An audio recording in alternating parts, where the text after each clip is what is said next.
La nana Fidelia Córdoba tenía el ritmo en las tetas. Había nacido a orillas del río Sipí y tenía unas tetas turgentes, redonditas, como dos corozos, con unos pezones retráctiles que además poseían sentido de orientación. Eran al tiempo brújula, sextante, rosa de los vientos, escandelo, sondaleza, cuadrante y hasta astrolabio. Los pezones de las tetas de la nana Fidelia señalaban al norte y al sur, al oriente y al occidente, arriba y abajo, al centro y adentro. Marcaban siempre la ruta correcta. Los pezones de las tetas de la nana Fidelia eran el orientador, el rutero de quienes perdieran el rumbo en el agua o en la tierra, pero sobre todo en el agua. Los pezones de las tetas de la nana Fidelia debían ser del signo Escorpión, porque eran del agua, se movían como pez en el agua. Una vez se armó un paseo en lancha allá en Quito y al grito de ¡a embarcar! Se montó un gentío en una lancha con sombrero, vestido, pantalón de baño y gafas para el sol.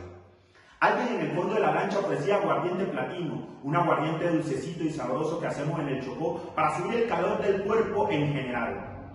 Y gargantas aclaradas en el fondo de la lancha cantaban en esta canoa ranchada que vos me mandaste traer, que viene rompiendo el agua solo por venirte a ver. Y arrancó la lancha a trato arriba, en medio de todo ese corrinche y la algarabía. El agua del río salpicaba los rostros con fuerza y las gotas se sentían como alfileres pinchando la piel. El sol, que al principio era abrasador, fue soltando el abrazo lentamente hasta que se escondió detrás de los plataneles que habían a orillas del río Atrato. De pronto se nos perdió.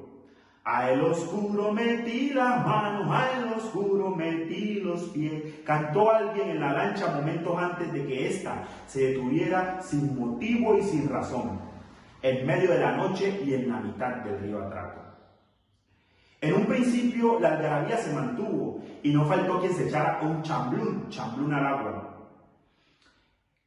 Alguien ofrecía platino hasta que el Boga, el motorista, anunció a los curiosos de que el Johnson, el motor 125 fuera de borda, no respondía ni al primero ni al quinto jalonazo, que se había quedado como muerto, que él no sabía qué hacer y lo que era peor, él no sabía ni siquiera dónde estábamos. No se divisaba ninguna de las dos orillas. Primero nos tramó el silencio, para dar paso a una intranquilidad que en poco tiempo se explayó en angustia. Todos hablaban al tiempo indicando qué hacer. Abdo se lanzó de la lancha y se tiró al agua para nadar un rato en medio de la hélice para ver si se había enredado con alguna raíz o alguna basurilla. Nadó un buen tiempo Abdo, o naduvo, como dijo alguien en la lancha, pero no habían raíces, no habían basurillas, y el miedo empezó a recorrer las pepas de los ojos de la gente, que era lo único que la oscura noche dejaba ver. Como de costumbre en el Chocó, el aguacero no se hizo esperar, y fue entonces cuando los pezones de las tetas de la nena Fidelia encontraron su elemento en el agua, el astrolabio, el sextante, la rosa de los vientos, de los rosetones de los pezones de tetas que tenía la nana, apuntaron en una dirección, y así, en medio de la oscuridad, en la mitad del río Atrato, todos los que podían empezaron a avanzar la lancha, utilizando los canaletes y canaletones, y cuando el río lo permitía, utilizaban la palanca del recatón. Pasó mucho tiempo, larguísimo tiempo, nadie sabe cuánto tiempo pasó, hasta que de improviso la lancha tropezó con algo. Era la orilla de un pueblo a oscuras. Hemos llegado a la orilla de Lloró, un pueblo del Chocó. La emoción hizo que todos bajaran de tropel de la lancha. Nadie supo qué sondaleza, qué astrolabio, qué rosa de los vientos nos había llevado a tierra. Solo la nana Fidelia, que agradeció primero a su pezón izquierdo y luego a su pezón derecho, y sonrió con amplitud. Sus blanquísimos dientes fueron lo último que la oscuridad dejó ver esa noche. Otro día de un caluroso verano, había mucha gente reunida disfrutando las frescas aguas del río Sipí. Un grupo de mujeres pelaba plátanos y relajaba los pescados para cocinar el tapao en un improvisado fogón que se atizaba el vaivén de las pepenas. Mientras que una negra fumaba tabaco para adentro, dejando que la candela y el humo llenaran su boca. Le faltaban 4 dientes al frente, seguramente por dicha práctica. Pero eso facilitaba su labor. Las gaseosas se refrescaban dentro de un río y los muchachos improvisaban golpeando un destapador metálico contra unas botellas vacías. 2 mujeres viejas se bañaban con totuma en el río, con un largo y púdico chingue de popelina pegado al cuerpo, dejando transparencias que hubieran intranquilizado a los hombres si sus carnes hubieran sido más jóvenes. Entretanto, otra mujer aprovechaba el tiempo y el agua para restregar la ropa en un rayo, después de untarla abundantemente con jabón de bola. Una negrita de trenzas ponía el moho del queso en la mano acuñada para coger cocó, una minúscula sardina que sabe delicioso cuando se frita. De un momento a otro el río Sipí empezó a crecer. Lo primero que arrasó fue la olla con el tapado, luego las gaseosas, el rayo y la bola de jabón, sin dar tiempo a nada distinto del asombro. Dejó a todo el mundo reducido a un estrechísimo borde con la espalda pegada a unas piedras altísimas y el frente expuesto a un río que crecía y crecía por segundos.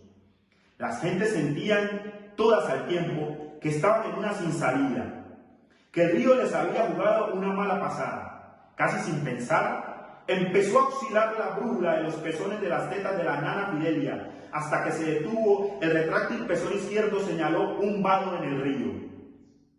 Un bamboleante y rítmico vado por el que se fueron sumergiendo una a una todas las gentes atrapadas en la creciente del río Sipí, para encontrar al salir la exuberancia de una selva que se ofrecía apabullante, pero segura. Era tierra firme. La última en salir al otro lado fue la nana Fidelia, quien dirigió primero una mirada agradecida a su pezón izquierdo y luego otra mirada agradecida a su pezón derecho. Era como haber nacido de nuevo, en otro tiempo, en otra era, es decir, exactamente en el ritmo de los pezones de las tetas de la nana Fidelia. Pero una única vez, la nana Fidelia sintió el amor con vehemencia, con fuerza, con desazón, y se dejó ir, se dejó llevar, se dejó resbalar hacia lo profundo, vital, enloquecedor y peligroso. Fue así como perdió el sentido de la orientación. Él se llamaba Catol Landó y era blanco, mucho mayor que Fidelia Córdoba, en años, pero no solo en años, también en experiencia y marrullería. La convenció de que la amaba y así empezó a utilizar el sentido de orientación de sus tetas en beneficio propio y se la llevó a vivir a orillas del mar. Catol Landó recogía paquetes que aviones sonámbulos tiraban en un punto fijo en las noches, al mar, a altas horas de la noche, y por eso la brújula corporal de Fidelia Córdoba era algo así como un milagro. El pezón derecho, el pezón izquierdo apuntaban directamente en la noche al lugar exacto donde caía el paquete. No había error. Era la precisión detectada por el pezón. Era algo más que la perfección que esperaba Catol. Por eso la usó extensamente en su beneficio. Fueron muchos años, larguísimos años, y muchos los paquetes forrados en plásticos que recogía Catol Landó con la orientación exacta del pezón de Fidelia Córdoba. Y nunca le dijo qué era lo que detectaba su pezón, siempre la evadió. Fidelia siguió siempre cargada por el amor, localizando cada noche sin luna los paquetes que caían al mar desde el avión, sin que nunca ni ella ni su pezón supieran de qué se trataba. Una de estas noches oscuras, sin luna, Fidelia Córdoba salió y puso a trabajar el ritmo de su pezón para Catol. Pero nunca regresaron, nunca volvió. Nadie supo si el mar se comió a Fidelia Córdoba. Nadie supo si el mar se comió todo, Fidelia y su pezón, la barca y a Catol. Era incomprensible que con la orientación que a Fidelia le proporcionaba el pezón izquierdo de la teta izquierda y el pezón derecho de la teta derecha, ella, la barca y Catol perdieran el rumbo en el mar. No había una comprensión, no había una comprensible explicación, no había un entendimiento ni mayor ni menor. El mar, con toda su inmensidad y profundidad, no tenía cómo ganar la partida a Fidelia Córdoba. El mar no tenía cómo ganarle. Nunca tuvo, nunca tendrá un par de tetas turgentes del tamaño de los corosos. El mar nunca tuvo un astrolabio. El mar nunca tendrá una sondaleza, ni mucho menos un sextante o una rosa de los vientos que le permitan saber en qué dirección moverse. El mar nunca tendrá el ritmo en las tetas como lo tenía Fidelia Córdoba.